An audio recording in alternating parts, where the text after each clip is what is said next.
আপনারা সকলে যে রাস্তাটা দেখতেছেন এটা হলো যশোর জেলা বাঘারপাড়া থানা দলগ্রাম বল্লামুখ গ্রাম।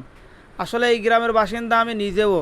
এই রাস্তাটা এত যে অবহেলিত, আজকে হয় কালকে হয়, মোটে হচ্ছেই না। আসলে দাদারা এই রাস্তায় কাদা পাড়ায় কিন্তু কবরে চলে গেছে।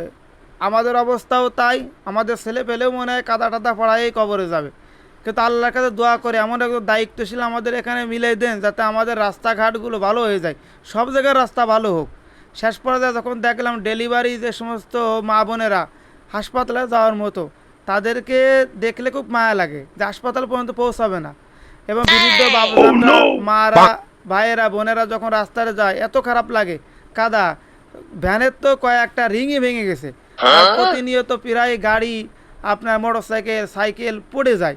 তখন আমি নিজ উদ্যোগে ছাত্রদেরকে নিয়ে আমার মাদ্রাসা স্টাফ নিয়ে কাজ করা শুরু করে দিলাম যে এই রাস্তায় টোটাল যেখানে ইমার্জেন্সি ভাঙা, যেগুলো না সারালে নয়, এগুলো কাজ করলাম। সকলে দোয়া করবেন আল্লাহ সুন্দর ব্যবস্থা করে দিই।